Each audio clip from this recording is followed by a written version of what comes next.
Normally Harry has the Wednesday night class. Harry had a tooth extraction today and he's going to have a kidney stone procedure tomorrow. So he asked me if I would cover for him, and of course I'm glad to do that. We're going to be studying in Exodus chapters 12 through 15 tonight. I'm going to get this thing to work. Look at that. So tonight, normally Harry has the class, but I'm taking it for him. We've started in Genesis and gone all the way through there. We've picked up in Exodus, and we covered the first few chapters fairly rapidly, but don't let that slow you down. If you have any questions or would like to discuss something a little more in depth, please feel free. My name's Curt.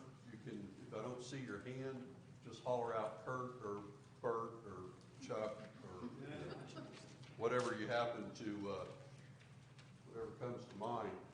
We've gone through the first 9 of the 10 plagues that God has brought upon Egypt to encourage him to let the people, the children of Israel, go, and of course he has not. Tonight we're going to be studying this section of Scripture from chapters 12 through 15. It's lesson 15 in your schedule and in your book, if you'd like to find that. Assuming that you've gone through the whole thing, filled out all of the questions, you're all ready to go. Okay. All right. And then after that, we're going to move on. I encouraged Harry to, hi Harry, he's probably watching on live stream. I've encouraged him to help me by doing an outline for the rest of the book of Exodus, and I believe he is going to do that. So we're going to look at an outline quickly, and then we're going to go through the questions that the author asks. He asks them in 4 sections. Fill in the blank in the first 2, yes and no and true false in the next 2. And his pattern is to get you to go through quickly and hit some highlights and then go back through it. So it's an exercise in repetition, which, as you know, is a good way to commit things to memory. Chapter 12 tonight. We're here at what you would call probably a major intersection. The first 9 plagues have not convinced Pharaoh to release the children of Israel. How long have they been in bondage? 430 years.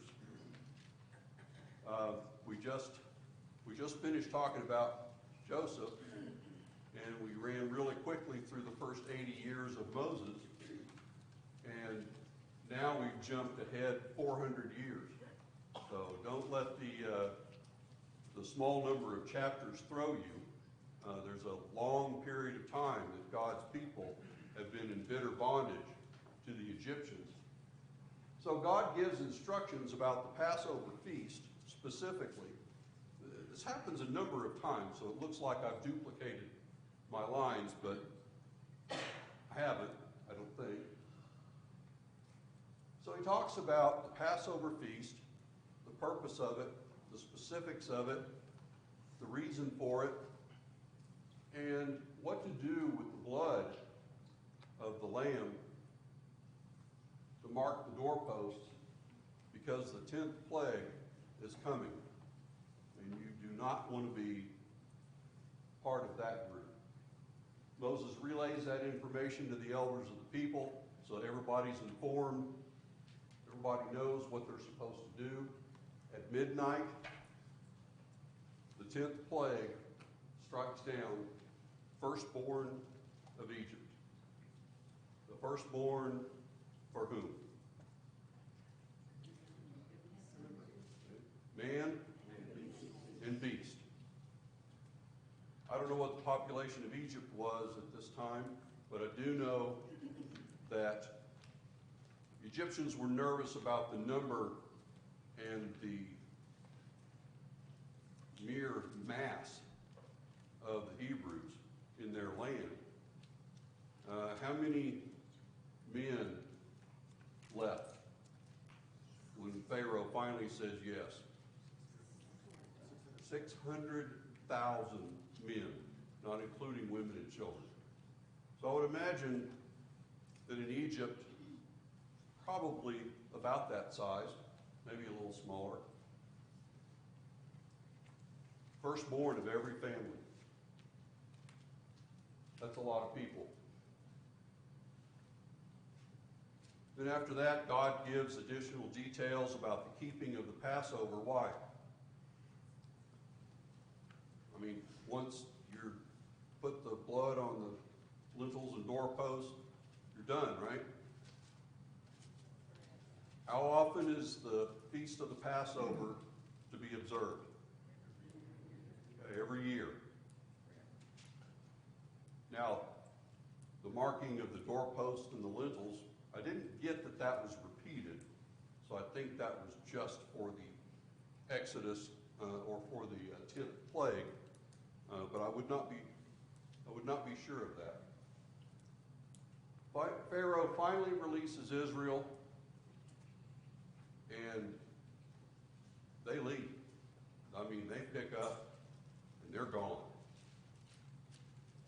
Why did they observe the Passover with unleavened bread? Because it's easier to travel with. Doesn't have to rise. They didn't have time to add the leaven. They did not prepare for this Exodus, even though God said it was coming. When Pharaoh finally says yes, they left on that day. We would go into chapter 13. God requires Israel to consecrate the firstborn males of man and beast to him. We're going to get into this a little bit, but think in your mind why this would be. What kind of pattern is God setting up, requiring the first of something to be dedicated to him, to be his? They're either to sacrifice the firstborn male beast or redeem the firstborn male children. We'll get to the symbology later. Moses gives the people the details, again, of the yearly Passover Feast. And this thing will not stay together. Right? So when they leave, that's a lot of people. But they go. And God says in the scriptures that they left that same day. So I don't know what it takes to move, 1.5 million people. But they ran home, packed it up, and out the door they went. So they are taking a route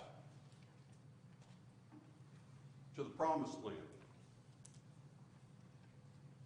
Why did they not go to the promised land? They're not going to the promised land. They're going across the wilderness of Egypt on the Sinai Peninsula, and they're crossing the Red Sea. Had they taken the northern route to the area of the Philistines and over into what is the promised land, and what later they will take over, they wouldn't even have had to cross the sea. Okay, think about that. Israel, children of Israel, this large group of people is led by the pillar of fire at night and the pillar of cloud during the day. They didn't have to know where to go. He tells them specifically where they're going, and later on he tells them where to position themselves against the Red Sea. But God leads them. No GPS, no Google it, no stopping by the gas station for a map. God takes them specifically where they want to go, where they don't even know they want to go, but the best route for them. I know this is hard to see. If you want to take a look at it, we post these all on the website. But if you, well, these are supposed to be a pointer. here is the land of Goshen, and it says, the scripture says they left Ramses and went to Succoth, and then they went down this direction. Somewhere in here, it's speculative exactly which route they took. But this is the wilderness. This is the fertile area of Egypt, and this is fertile down along the Nile, but this area here is wilderness. They come over to this town, cross the Red Sea, and we'll get into the rest of that later. This is the northern part up here. Had they gone this direction, there's Jericho and Bethlehem, and Jerusalem is going to be up there. Keep that in mind. All right, chapter 14. God gives us specific instructions as to which town to go to by the Red Sea. I'm not historically trained to be able to tell you whether it's true or not. If you do research on this on the web, you will find two sides of an argument. One of them says that on this particular section of the Red Sea, if I can get my pointer, this right in here, this is the only area, or this is the best area, where they could possibly cross, even with the waters parting.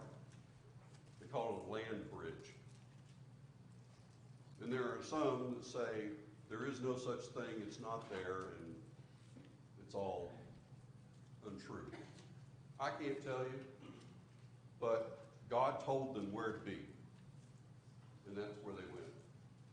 So Pharaoh regrets his decision to let them go. What was I thinking? And pursues Israel with his army. How many chariots? 600 chariots, the horses to pull them. Additional people, I would presume, in addition to the chariots, maybe it was only the chariots, I don't know. But at 2 men per chariot, the horses and all of that, that's a good sized army. I don't know if he was afraid that they were going to be a mass of people that he could not deal with. It says that they were dressed for battle when they left. The children of Israel were dressed for battle. I don't know what that means after you've been in slavery for 400 years, and why there was not at least some sizable insurrection, before them to get liberty, but they were dressed for battle, and Pharaoh goes to meet them. Now, the children of Israel see the chariots coming, because they do eventually catch up to them, and of course they cry to Moses, and Moses cries to God, and God says, go forward, stretch out your hand, part the waters.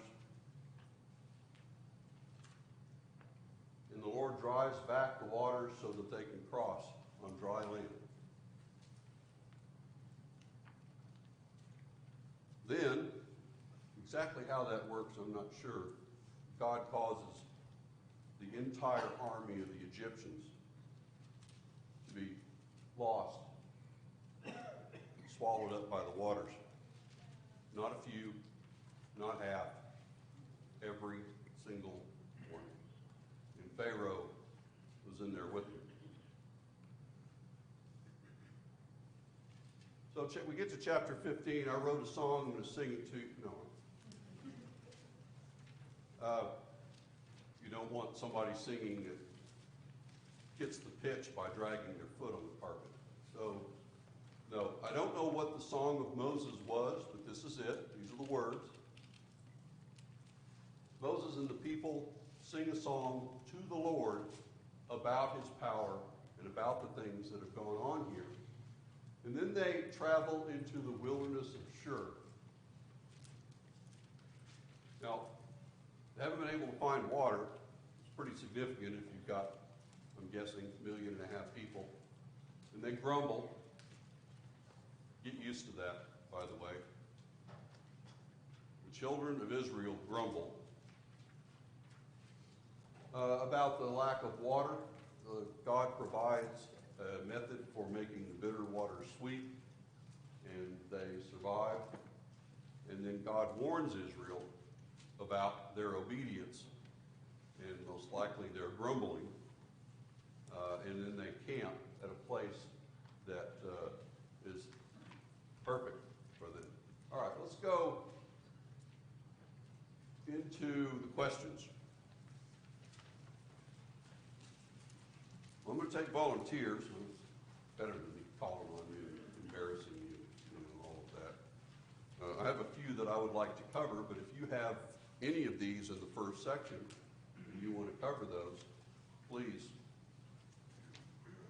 let me know. And please give the verse that goes with it, where you found that answer or found the lack of that answer. Tyler? Where does it say that the Israelites were dressed for war?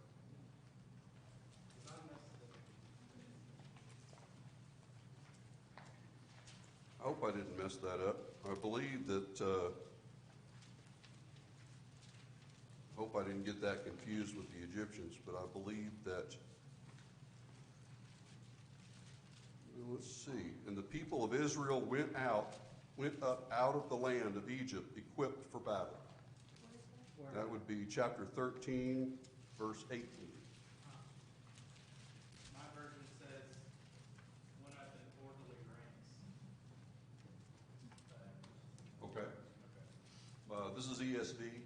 Maybe they're making too much of an assumption.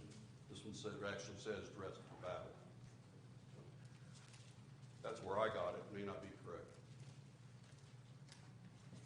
Okay? Volunteer? Okay, we'll do number one. Describe the Passover lamb. This one kind of took me by surprise. What were the qualifications? Foster? 12:5 says your lamb should be without blemish, male of the first year. You'll take it from the sheep and from the goats.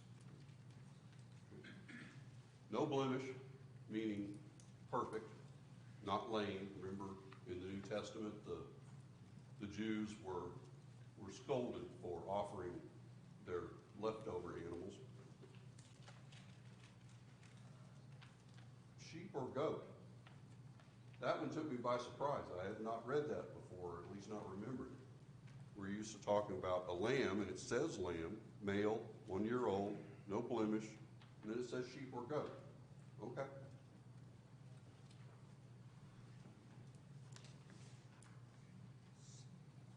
Anybody else? Now, this is supposed to be a discussion class. I didn't sign up to lecture. Well, he describes the way it's supposed to be cooked Okay? and eaten. Right? And What was that? I don't have the verse right off. Okay. It's got my notes right here. Okay. But what was the method of cooking it? Roasted. Roasting. Okay. And what were they to do with the leftovers? Burn them up. Where were they supposed to eat it? Were they supposed to grab it to go? Hold your staff in your hand and eat it while you They were supposed to be dressed to leave and eat it in their homes.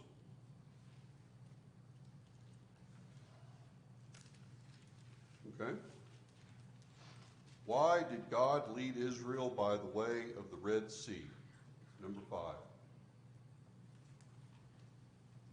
Anybody have a verse for that? 13:17. What does that say? It says, Then it came to pass when Pharaoh had let the people go, that God did not lead them by the way of the land of the Philistines, although that was near. For God said, Lest perhaps the people change their minds when they see war and return to Egypt. So that was God's decision not to go that way. They went the way God wanted them to go, and He even gives us the answer, the reason why He didn't want them to do that. This is a lot of people. They might have been dressed for battle, perhaps,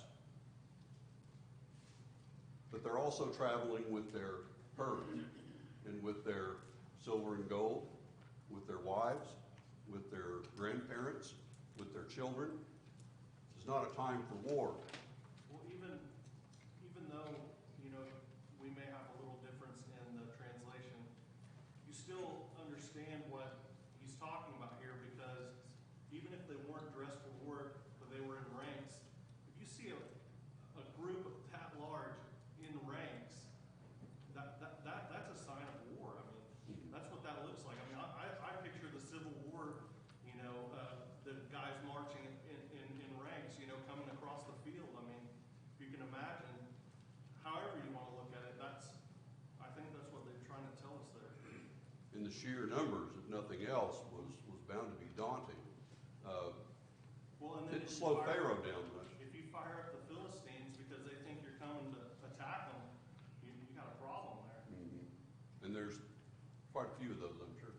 I know that they went out in orderly ranks, or dress for battle, whatever the translation may be, but, there were quite a bit of Israelites, and when they saw 600 chariots of Egyptians, they weren't ready to handle them, And I think it's interesting that that God, for a long time I always thought that God led them through the wilderness with the idea in mind, and this may have been a possibility, of this time that they were going to spend there trying to show them the power of God to, even though they constantly failed just throughout this journey. And we know that he could have went a lot quicker or shorter route to get up there. But even in this verse 17, he did it with the Israelites' best interest in mind. Right. Knowing that, God knows obviously what's going to happen, or could know what's going to happen in the wilderness, but he tried to avoid that because he didn't want to discourage his people. And he knew that war could do that in the Philistines, and they weren't ready for that. He knew that, and so he's going to take them through this, trial of the wilderness wanderings to constantly show them. And when Pharaoh and his army caught up to them, where were they? They were backed up against the Red Sea. They had no escape.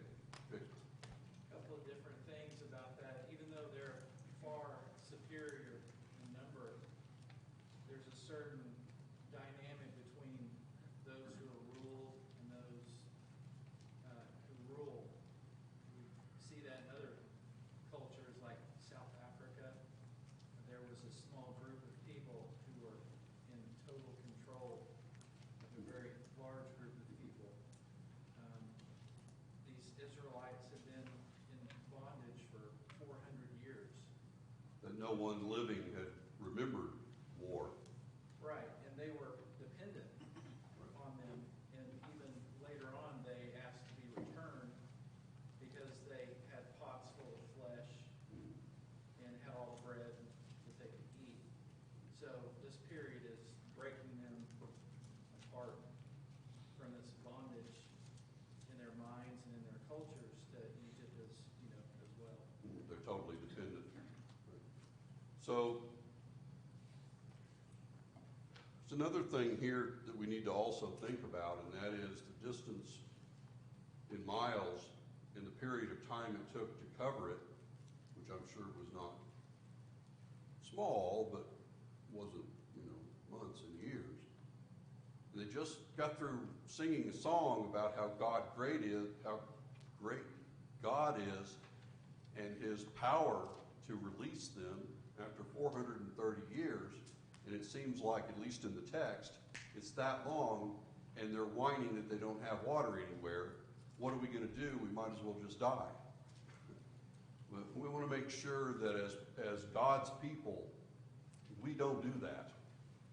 You can't say out of one side of your mouth, God is great, and we've seen his miracles and his power, and then say, but we're going to die for something because God forgot about us. Just like when people say that the Bible is flawed. Out of one side of their mouth, they'll say, yeah, God created everything we know in 6 days, but he can't preserve his word accurately so that we can be guaranteed of salvation. I think the Israelites, at least to me, are the best portrayal of kind of the human nature and our own weaknesses and faults, because I was always very, I don't know if I'd say harsh or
and we read it in a paragraph, but we consider ourselves, terribly put upon if we have to eat the same kind of food, twice in 1 week.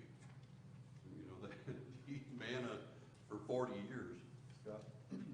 I can't think of a biblical character that did not have that had a free ride in their story in the Bible. I mean, they all went through trials and tribulations, and it's how they handled those trials and tribulations that made them the person they are. And like Tyler said, we have them here too.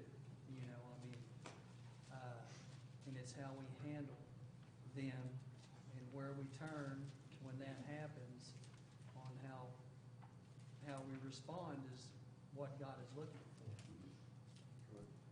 No matter whether it's an easy life, we pray for ease and comfort, and yet we know human nature sometimes when things are bad is when we turn to God. And we see that God's ways are above man's, because what happens when they get to the Red Sea? That's how God got rid of the Egyptians. So how do you take the shortcut? What sea is he going to swallow them up in? Right. So they might be curious of why the long way, and well, God had it. They also may not have had any idea where they were going or anything about an alternate route, but we just know that they were led and they followed. That was good. Well, it's quite interesting that they stayed pretty cohesive for 400 years. They didn't intermarry with the Egyptians and all that. It might have something to do with the way they were viewed by the Egyptians, and so they're we were subhuman. You don't want to mix with these people, and kept them as slaves and wrestling, and so they did not intermarry with them apparently, and they stayed pretty cohesive as a people.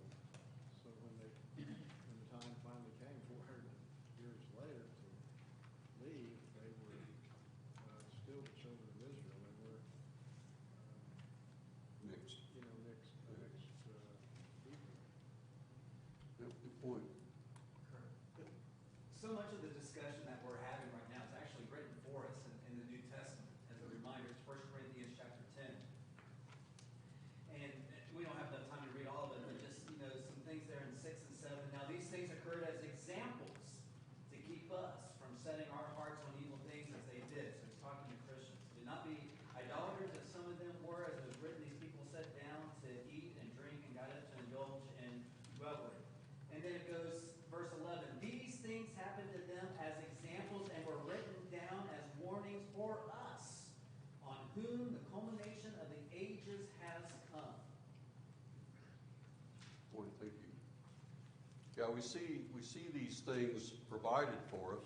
As I mentioned before, when we first started, studying the Pentateuch, Moses supposedly penned it, and yet all of these things, at least up until this point, occurred before he was even born. So they're provided for us by the hand of God, not by the hand of man.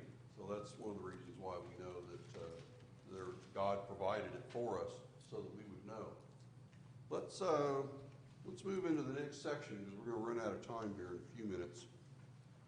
We already talked about how many people, 600,000 men besides children.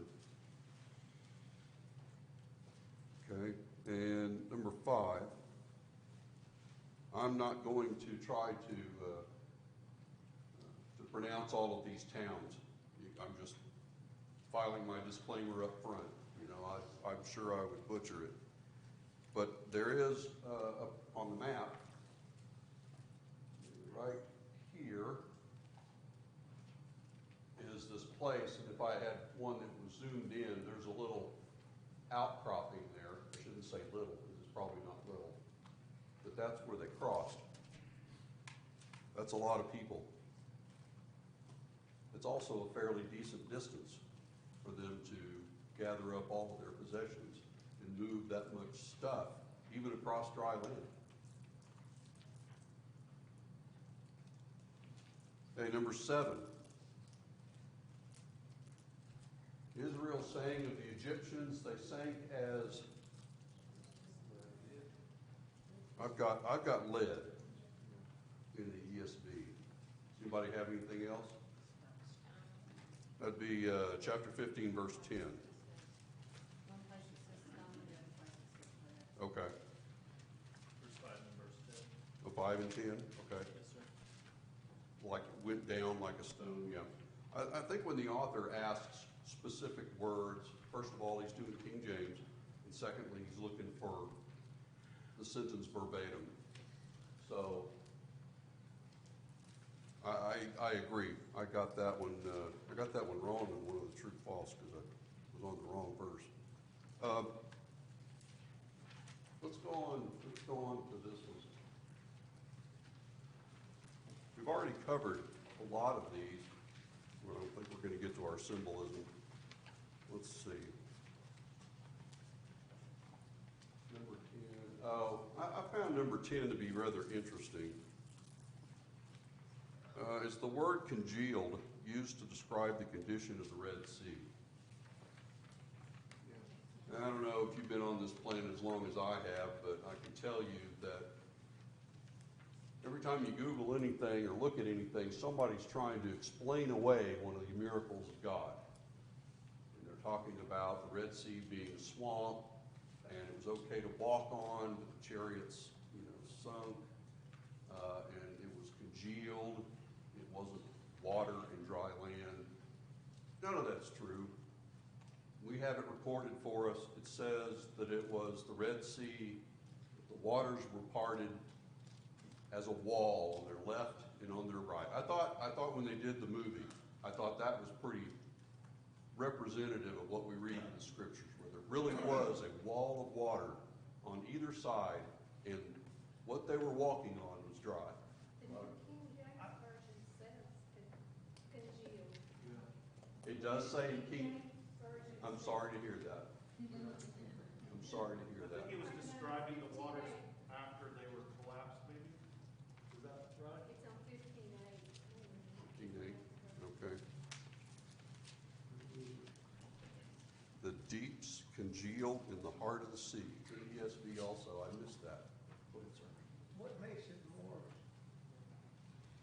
daunting is it was the spring of the year when the water was higher than it was in later in the summer, when it was not as high. That's a tall wall. Yeah. I wonder how much faith and nervousness there was about walking in there with the walls on either side. Let me skip ahead. We have our little extra here. Everybody knows who our Passover lamb is, right? Do you know where it is? 1 Corinthians 5, verse 7. Let's talk for 1 minute on the symbolism, some of the key points. Jesus is the Passover lamb. His blood saves us from God's wrath, right? Just like the lamb's blood on the doorposts. Some of the questions, I don't know if you noticed it or not, but who was not allowed to partake of the Passover? The uncircumcised. Let's say that a different way. Those that were outside the covenant, that were outside the blood covenant with God, were not allowed to get the benefit from the Passover. Couldn't they have done the same thing? They could have done the same thing. God discounts that. Remember in Matthew 7, Lord, Lord, haven't we done all these wonderful things in your name? And he says, I never knew you. He says, I never knew you because you were not in covenant with me. You did not do what you were supposed to do. Or you did what you were supposed to do and you did not remain obedient and you've fallen from grace. No bones were broken. Okay? We know that about Christ, about Jesus on the cross. He died before they would come along and break his legs. He was perfect, without sin, without blemish, is what the Lamb says. I got 3 seconds? 3 minutes? Okay. All right. So I talked a little bit before, but I want to bring this out again. The firstborn are the Lord's. What part of the harvest was supposed to be dedicated to God? First fruits. When the 10th was given, was it the first 10th or the last 10th?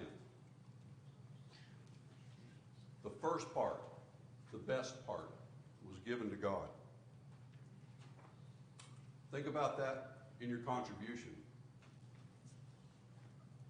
Dig around in your pocket to see what's left over. And when the paycheck hits, the first fruits go to God.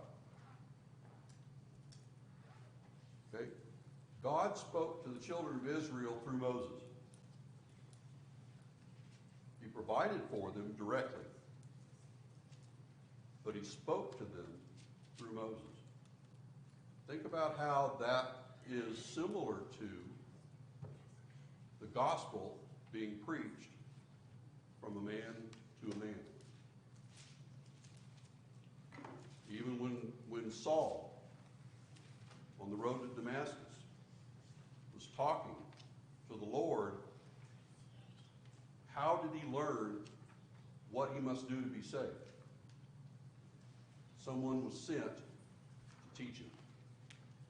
The gospel message, by God's design, is to be taught from man to man.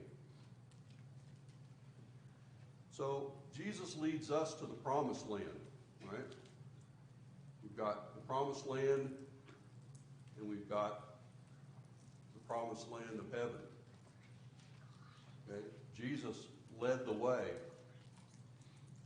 The angel of the Lord, it says, is the one who was in the pillar of fire and the pillar of smoke. Or cloud, I'm sorry, not smoke, cloud. Led the children of Israel out of bondage and into the promised land. That's the way Jesus does for us today. No one can prevent our passage. God will not allow anyone to prevent our passage into the promised land. But who can do that? We can. And he is our Savior. And we've heard in the New Testament about Noah and his family and the ark being a like figure whereunto, right, remember? So that the ark was passing through the waters and was the salvation for those people. What about parting the waters and the children of Israel going through the waters to be saved? They were baptized in the water, in a manner of speaking. So think about symbolism when we're studying the Old Testament. These things are provided for us, like Aaron read in the New Testament. The things that we're learning about are not only historically accurate, but they're provided for us to learn from. Okay. Hopefully Harry will be back next Wednesday night. You won't have to listen to me, but you do have to listen to me Sunday, Lord willing, and I will see you then for lesson